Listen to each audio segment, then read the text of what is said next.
A man's downtrodden face swirled from side to side, obscured by hazy purple liquid in a black triangle. He shook the object he held, wildly, hopeful its answer would be a relief. "Definitely," it read.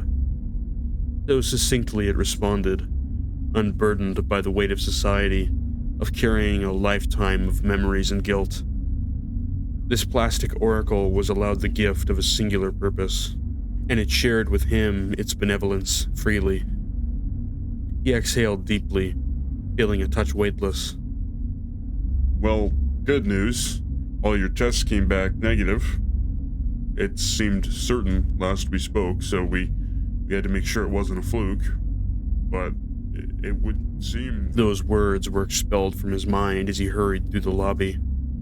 It felt like they were all watching him now, but still he was grateful for it, and all that it had given to him. He tapped his finger anxiously on his steering wheel as traffic held at a standstill. Several horns honked distantly, with cars as far as he could see. A faint pull drew his gaze to the passenger seat, where it sat idly. He wrapped a fist around it, thought for a second, then shook it. "Is this traffic gonna let up soon?" "Without a doubt." His eyes shot forward and watched the cars ahead of him pulling into another lane. He followed, laying that dark sphere behind him as he passed by a number of disgruntled motorists. A person in a high-visibility vest waved drivers through to go around a wreck on the highway. He stared as it went by. A mangled hunk of metal and plastic and glass sprawled over boiling pavement. Thin streaks of blood trailed along the single vehicle, though no occupants appeared to be present.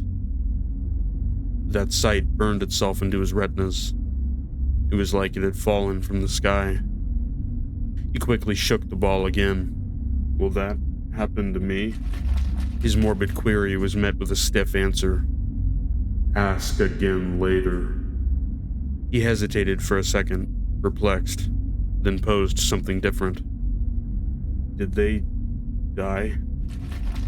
That triangle floated momentarily as if it were deeply pondering, but eventually it settled against the eye. "Outcome uncertain." A third, more personal question crossed his mind.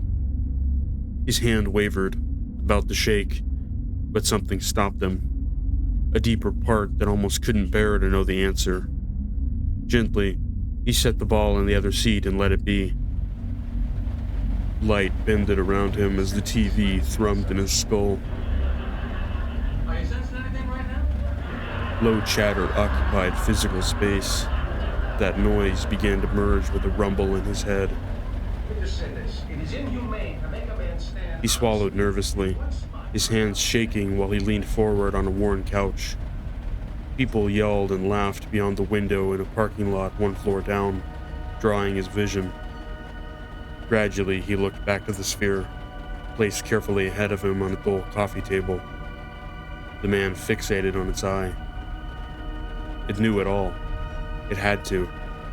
Even when it couldn't reveal the truth to him, it still knew. It did. "What's your favorite restaurant?" Words from a stranger lingered on his phone's dim screen, blanked by a long crack in its glass. He stared deeply, contemplatively, but eventually caved. Holding the ball out before him, he hesitated. Should I answer? "Sources say no." He swiped the message and hit delete. He stared up at his faded white ceiling, glowing against nearby light while rain pelted the bedroom window. Unkempt facial hair shaded an otherwise pallid face. Sunken eyes clenched shut, trying to keep that thought from his head. But his oracle was already in there, providing him these empirical truths. It had to be true. He had to ask it. That question lingered in the back of his skull.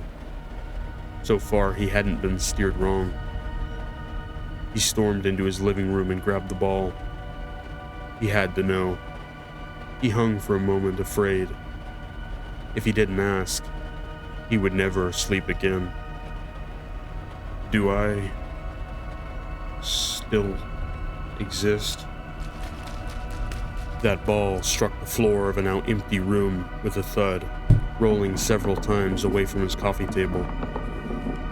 Finally, it halted, its eye face up on that final response. My reply is no.